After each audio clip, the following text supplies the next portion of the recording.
Welcome to my channel. My name is Josh Christian, and today I'm talking about one of the best microphones ever made, but also one of the most overused and misused. It's a great microphone, but just because it's great doesn't mean you should use it on everything, and I think a lot of YouTubers and musicians are really using it incorrectly. So I wanted to make a video about that and talk about in great detail the history of this microphone and why specifically it's being overused. Let's get started. So in order to understand why this microphone isn't necessarily the best microphone for every application, first you have to understand how microphones work as a whole. So without getting too detailed here, I'm just going to give you a quick overview of how microphones work. You have a diaphragm, or what is basically a filament. It's a very thin piece of metal, or on cheaper microphones, sometimes even plastic. And when you talk, you produce sound waves that pass through the air, which cause that sheet of metal to vibrate. As it vibrates, it changes the magnetic flux around a magnet, which then has copper coils wrapping around a ferrite. Again, I'm not going to get too detailed here, but the idea is it works the same way a power plant works, right? It vibrates, it changes the flux of the magnet, that produces an electrical current or voltage. Now that voltage is your voice or your instrument or whatever you're recording. In most cases today, that ends up going into an analog to digital converter to be used in your DAW or computer or whatever. But the idea here is the same. You have real human voice or instrument that's then being converted into voltage. Now there's many different types of these filaments or diaphragm designs. I'm not going to get into all the different types because I can make another 20 videos about all the engineering behind it. But the idea here is that the bigger you make that filament, the more surface area it has to capture vibrations. And the smaller you make that filament, the less. And as a result of that, typically, certainly not always, but typically smaller diaphragms, smaller filaments will be more sensitive to higher frequencies, and larger ones will be more sensitive to bass frequencies. Again, there's exceptions to this, and there's different types of microphones as well. There's condensers and dynamics, and those also change how the electronics work and how capacitance is picked up and all that. So without getting too deep into the details of all of that, what you need to understand is that this is a dynamic microphone. It's not a condenser, meaning it has a relatively small and passive diaphragm. It's not actively powered by phantom power coming in through your preamp or anything like that. It is passive, just like any other dynamic microphone. And what that means is that most dynamic microphones, similar to this one, are less sensitive to sound pressure waves, meaning that you're going to have to turn up your gain on your interface higher in order to get a usable signal on a dynamic, as opposed to something like this. An active microphone such as this is designed from the ground up to be extremely sensitive. It's got a large diaphragm, it's got a large filament, plus it's actively powered by phantom power coming in from your preamp. I barely even have to turn up the gain on my interface in order to use this mic because it's just so sensitive to sound pressure waves. Naturally, it produces the human voice, especially soft noises, really, really well. And that's probably the reason why when you look at musicians in studios today, you see these in front of them all the time. In fact, this style of mic, especially the Neumann U87, is probably the most popular musical vocal mic of all time. Now let's talk about the history and design of this microphone a little bit. There was a guy named Ernie Seeler, and he took the Unidyne 2 capsule from Shure, and he wanted to make an instrument version of that vocal microphone.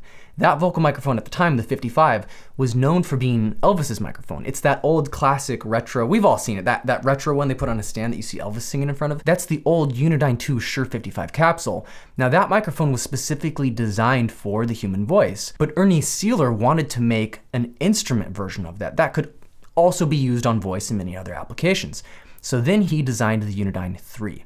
Now he was unhappy with the Unidyne 3, and there's a bunch of reasons I won't get into why he was unhappy with it, but the main thing was it had too much presence, it was too bright. Now interestingly enough, the thing that Ernie Seeler, the designer, didn't like about it is what everybody else did like about it. He wanted it to be a more balanced microphone that could be used on many different sources, but it turns out people don't actually want that. People don't want a dull sounding microphone that's universal. They want something with color and characteristic to it.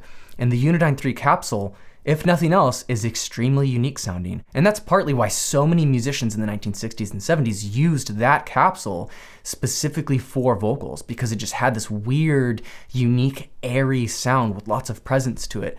And a lot of people really loved it. Now, eventually the engineers at Shure decided that they wanted to take that Unidyne 3 capsule and kind of convert it, do some engineering on it to make a broadcast microphone. And that's where the SM5 comes in.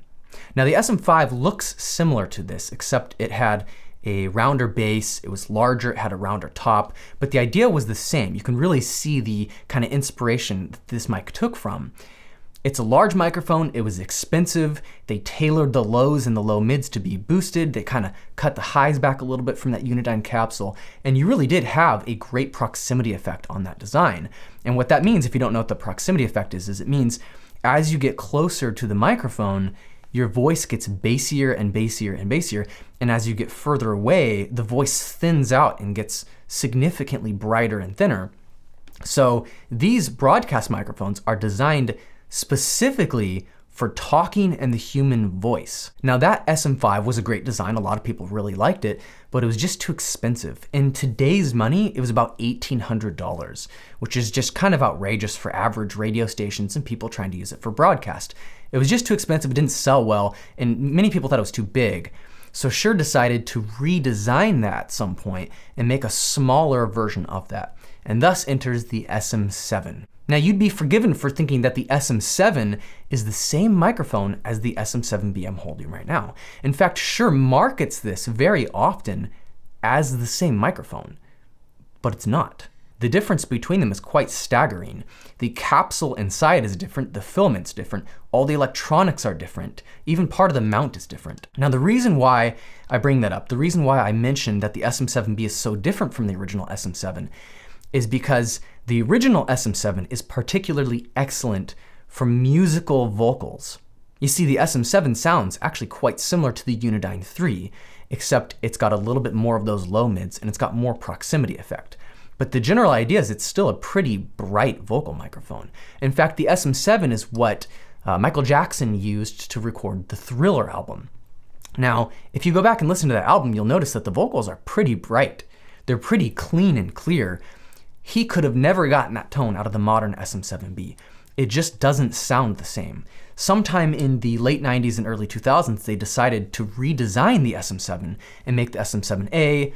It didn't sell very good for a number of reasons. They added shielding and things like that, and then thus introduces this mic, which is the SM7B made in Mexico. Now this mic, when you compare to the SM7, is much darker sounding. For broadcast, this microphone is awesome because of those low mid tones and because of the proximity effect. As you get close to this mic, assuming you're in a broadcast setting, you get this really rich, deep, full tone. It can make anybody's voice just sound smooth and chocolatey and amazing, and that's why people love this mic so much for broadcast. Herein lies one of the problems though. This mic is designed for that proximity effect. It's designed to be used close. It's designed to be a very low sensitivity microphone. It's got a small filament inside of it that really takes a lot of pressure to get that filament moving to produce any voltage. And as a result of that, this microphone is actually quite poor for a lot of the uses that people use it for. For example, if you're recording a quiet female speaker and you're making YouTube videos and you have this mic, let's say a foot away from her, you can go click on almost any YouTube video right now, and about half of all YouTubers use this mic, and they've got it like a foot away. They're trying to get it out of frame, I understand that. They don't want the mic to look like this because this doesn't look good on camera. So they move it way back here, and what you end up hearing is a thin sounding voice. In other words, they completely defeat the point and purpose of using this microphone to begin with. And you hear a lot of noise and interference. Almost every YouTuber that uses this mic, go listen for in between when they talk, and it'll go you'll hear hiss and noise. Because it's such a low gain mic, you really have to pump your preamp to get any volume out of it, right? Because the voltage is low coming out of it. That's a problem for a lot of people because most people don't have $3,000 preamps that have, 75, 80 dBs of gain, of clean gain at least. Most people are just running this into cheap PreSonus preamps or Focusrite preamps, or like what I'm using right now, the Mix Pre 3 from Sound Devices. All of those preamps are good preamps on most microphones, but when you take a microphone like this, you start to really stress those preamps out. You work them hard. In most cases, if you're using this mic, especially if you're using it at a distance, you are probably going to have to turn up the gain on your preamp all the way, meaning you're gonna get a lot of self noise from your preamp, and not just from your preamp, but also interference from the microphone circuitry and from the cable that you're using, especially if you're using a long cable run. Those things are like antennas. So you're gonna end up with a lot of noise and a lot of problems if you're using this mic incorrectly. If you're gonna use this mic, you should be using it quite close. It's designed for that. That's its actual purpose. Now, another way people use this mic incorrectly is they use it for lead vocals in music. Now, if you think about the design of this microphone, it's designed specifically to be used up close like this to get a nice, rich, full tone for voice standalone. It's made for broadcast, meaning no music, just a guy talking into the microphone. And this is a great microphone for that because you get that really full tone of the voice. The problem for most people though is that when you use this for music, you're putting it into a busy mix. You've got guitars, you've got drums, you've got background vocals, you have so much going on in a modern song. And I've noticed, especially when using this microphone specifically, that everything just starts to sound really muddy in mixes. So if you're out there right now and you're looking for a microphone specifically for recording music, you want something like a large or a small diaphragm condenser because these are tailored for the human voice and for the frequencies of the human voice that our ears are most sensitive to. Meaning that when you record, let's say into this microphone, 12 inches away in a treated room, you're gonna get a very inaccurate recording, which is a good thing. We actually want an inaccurate recording because we don't want those low frequencies interfering with the bass, interfering with the guitars and the drums and everything else in the mix. We actually want a thinner, brighter, more scooped sound from a lead vocal. And that's really when these microphones shine because they're designed for that. They're active, their sensitivity is very, very high, so you don't have to pump your preamp very hard, meaning of course you're not gonna get as much noise or interference. You won't really hear a huge difference between an expensive and a cheap preamp using a microphone like this because you never have to drive the preamp very hard. Now there are some perks to using this microphone, even in a musical setting.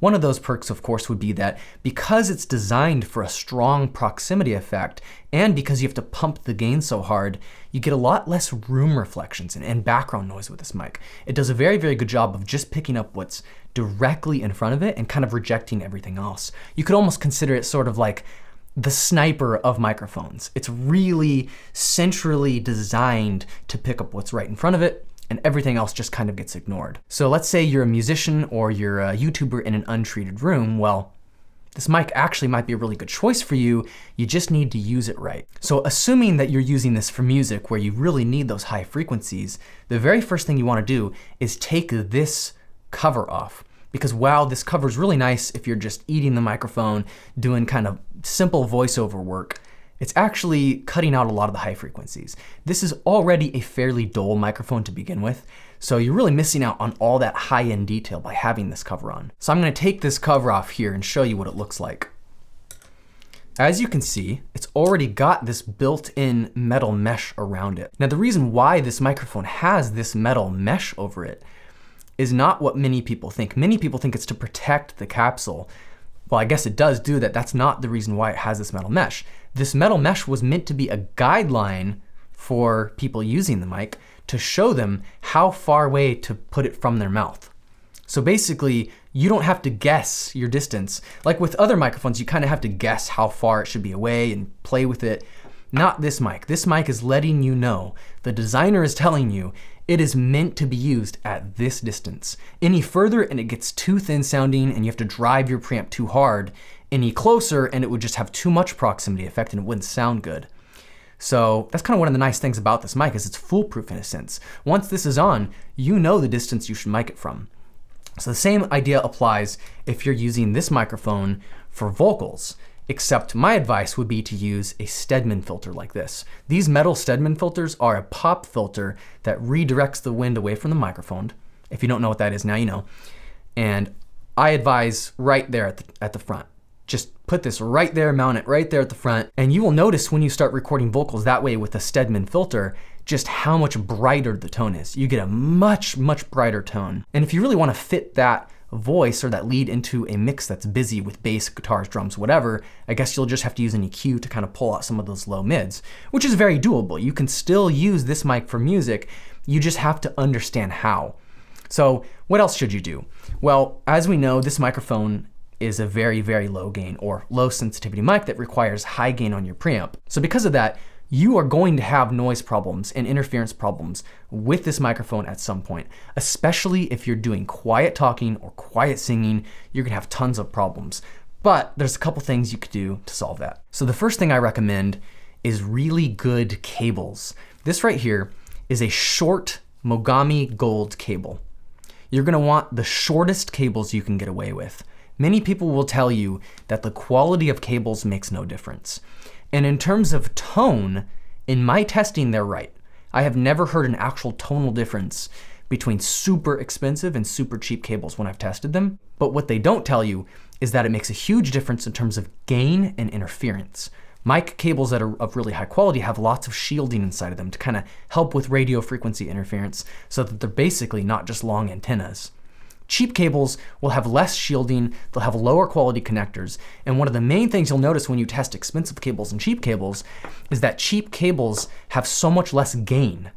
I have noticed, specifically with the SM7B, when I use this short Mogami cable run and I compare it to a cheap, long 25-foot Amazon Lynx Pro cable, I get probably close to 12 dBs of more gain just from this cable alone. If you're not really familiar with gain, 12 dBs is huge. Like that makes a very, very, very significant difference. So when I use nice, short, high quality cables, very big difference. With a mic like this, a cable like this is absolutely essential. Don't cut corners on the cable like so many other people do. Spend $100 on the cable if you have to, and anticipate on that when you buy this mic. Now, if you're really intent on using this microphone, you don't want to use anything else, my advice would be to use a really good quality, high gain preamp. Now, I've tested a ton of preamps with this microphone. I've owned probably over a dozen and tested literally probably 50 or 60 in my studio work. Now, I've found that the absolute two best preamps for this mic are the Grace M101, which is just a super high gain, low noise preamp. It's a small little unit that you can just set on your desk. And that preamp is absolutely awesome with this mic. Another preamp that's really, really good is the one behind me actually right now, which is the one I ended up settling on, and that's the Focusrite ISA2, which really is one of the best mic preamps ever designed. The circuitry in it is actually based on one of Neve's preamp designs, and that preamp I just find sounds really, really good on this mic because you can drive the preamp pretty hard without too much noise. It's still a usable signal, and it has a lot of color. One of the great things about this microphone is that because it's such a low sensitivity mic, that means that when you use different preamps, you're hearing much more of the character of the preamp. If you run your preamp at a low gain setting, almost every mic is gonna sound just like the mic sounds, and you're not gonna hear much of the character of the preamp because you're not pushing the preamp very far.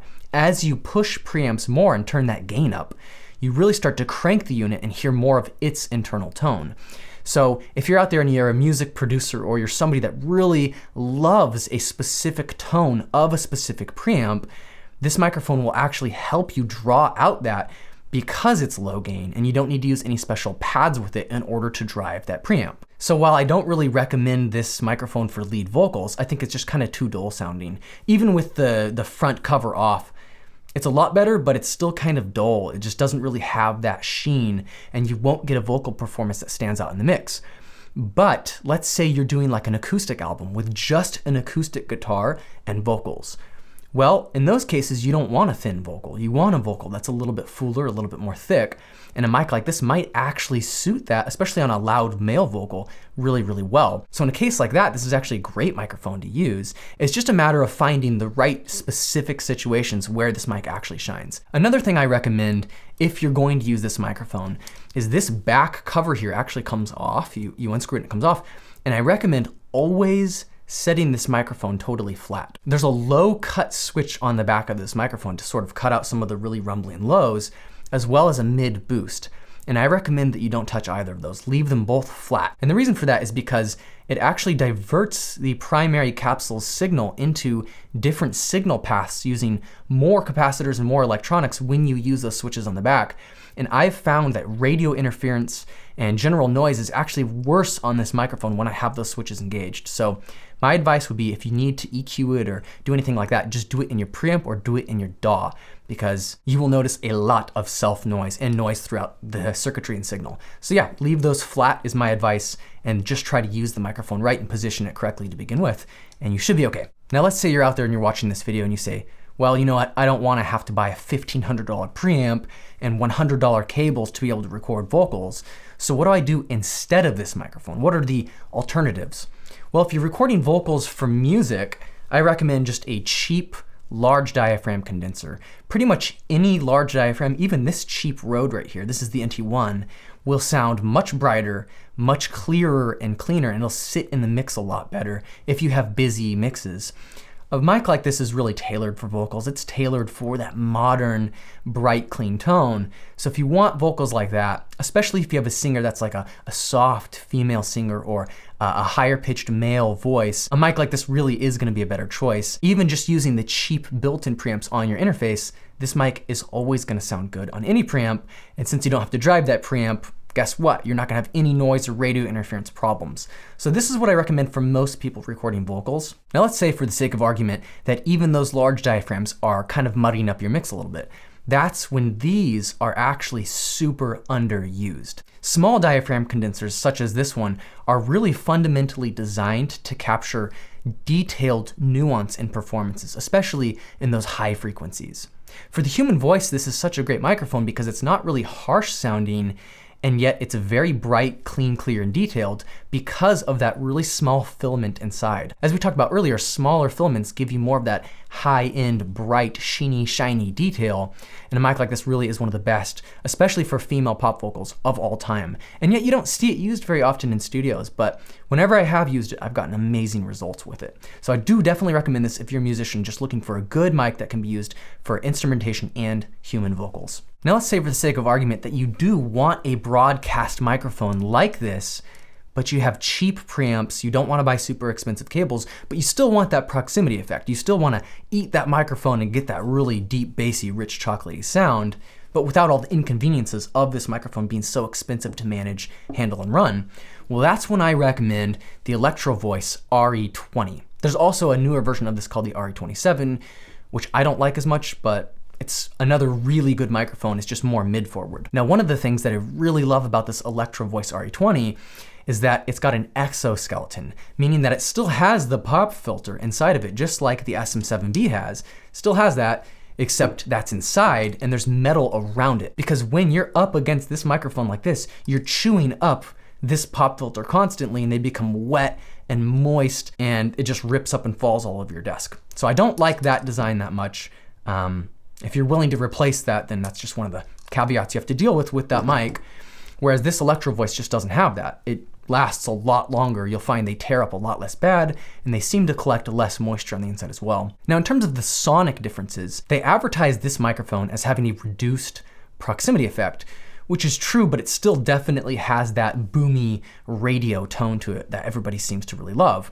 So it's going to give you a tone that's similar to this, except it's a little bit brighter and more nuanced on that high end, sort of kind of mid-high range. As well as when we get to about like 15 to 20K, there's a little bit more sheen on the top. One downside is you can't take the pop filter out very easily because it's built into that exoskeleton, whereas you can take the pop filter, of course, off of the SM7B. However, with that said, the mic is brighter to compensate. Now, I do find that because this mic has that high-end kind of mid boost, as well as a little bit of a scoop in the lower mids, you get a little bit more of a nasally tone. So if you have a really nasally voice, you probably don't want to use this mic. You're going to get less of a nasally tone with this. But in most cases, for most people, if you're miking close doing broadcast, this is a very, very good sounding microphone. Another advantage of this mic over the SM7B is that it's much more sensitive, meaning that the filament inside is, of course, more sensitive to sound pressure waves. It moves easier, it produces more voltage internally naturally. So, of course, the end result of that is going to be you don't have to crank your preamp nearly as high. I think you get at least 10 or 15 dBs more gain out of this mic than you do out of that. Now, it's still not nearly as sensitive as a condenser microphone is, but it's sensitive enough to where if you have a cheaper preamp, you can still get a great tone out of it and not have to worry about noise so much. So for most people out there doing podcasts, doing YouTube videos, doing broadcasts, who don't want to spend an arm and a leg on super expensive preamps and super expensive cables, this is probably a better choice of microphone for most people. So while I do believe that this microphone is one of the most overused and overhyped microphones ever, and that's in part just because it's used. The more people use it, the more people see it, the more other people want to use it and kind of be copycats. It's just not the right choice for a lot of people.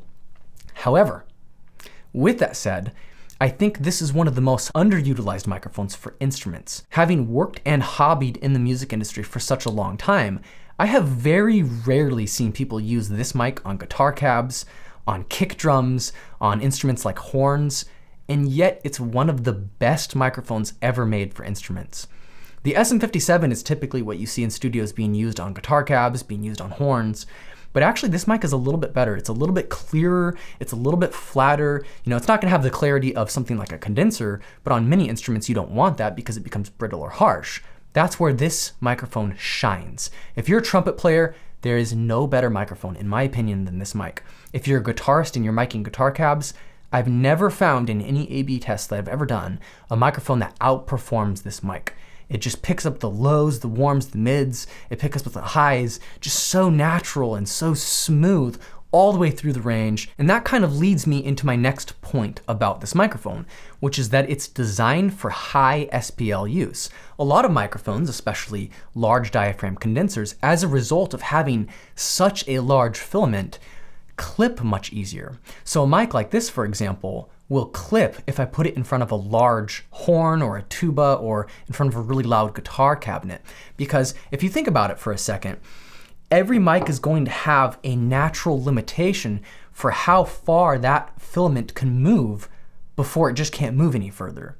And if a mic is sensitive and that filament moves easily, what's going to end up happening is that filament is going to move as far as it can. It's going to stop moving as the sound keeps getting louder, and you're going to end up with basically distortion. The mic itself clips, and many more expensive microphones like large diaphragm condensers and even some ribbons can actually damage the filament if you put them in front of a source that's too loud, because it basically vibrates itself to death. It tears itself apart. And that's another really great strength of this particular microphone and other dynamic microphones as well. But because this is such a low sensitivity microphone, that means that that filament takes a lot of energy to move, more than others, meaning of course, you have a higher max SPL. So if you were to take this microphone and put it in front of a really large horn, like a tuba or something that gets super, super loud, you can mic that thing really, really close and not worry about this microphone distorting internally.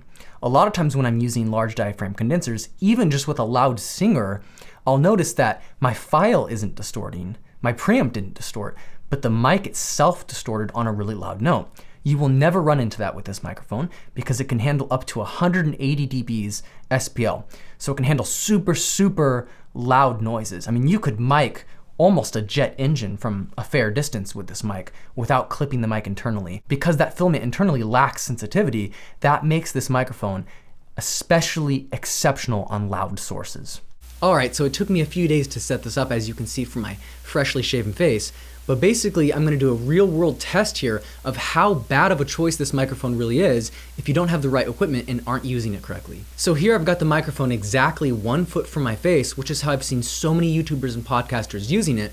And I'm running into a cheap 25-foot XLR cable that I got on Amazon straight into a cheap $200 PreSonus unit with the gain cranked up all the way. Since the gain is so low from this microphone, especially at this distance, you really have to pump that gain, as I've talked about earlier in the video. And you can really hear just how punishing it is on this mic. This is an amazing mic, and it's not the fault of the microphone, it's just being used incorrectly. When you have a cheap low gain cable, a bad preamp that's noisy, it is absolutely intolerable how bad it can be. So now I'm gonna do a noise test. I'm gonna just stop talking here for a second and let you hear just how bad the noise in this signal chain really is. All right, so now that you know how not to use this microphone, let's go ahead and showcase how you should.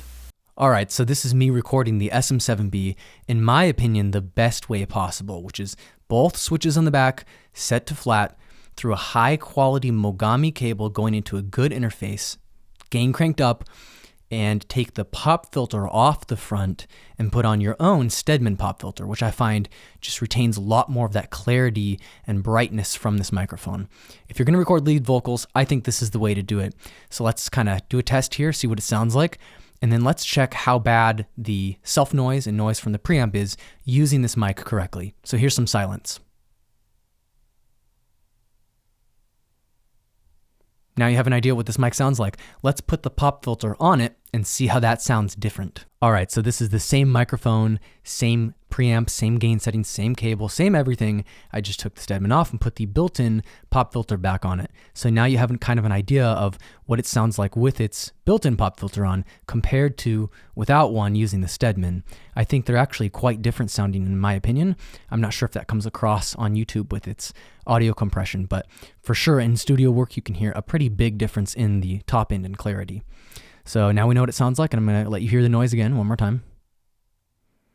And now we're going to move on to the Electro Voice RE20 microphone for the next test. All right, so now I'm talking into the Electro Voice RE20, which is a really fantastic microphone for the money. I think one of the best for broadcast. I've got the same cable, same preamp. The only difference is the gain is turned down by 10 dBs, which is about the difference, give or take, between these two mics. One of the things that you will notice is that this mic is a little bit more scooped in the lower mids and maybe a little brighter on the top end. So yeah, this is a great mic. I highly recommend it for somebody that doesn't have super expensive equipment or gear and can't afford, really expensive cables and accessories. This is just a really great microphone. You don't need to worry about taking the pop filter off and putting a Stedman filter. The built-in filter is actually quite excellent. This is a highly recommended mic. Now I'm going to stop talking and let you hear sort of the self noise and noise of the preamp.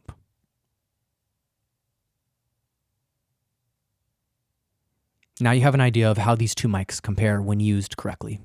All right, so now I'm testing a large diaphragm condenser. In this case, it's the Rode NT1. And the reason why I've chosen this microphone to compare to these dynamics is because not only is it cheap, in fact, it's actually half the price of those other two mics and comes with this whole built-in pop filter system, which is nice. But the reason why I'm showing this one is because it's kind of the polar opposite of those. It's a very low gain requirement microphone. It's one of the most sensitive microphones ever made. It's got a nice, large, active filament.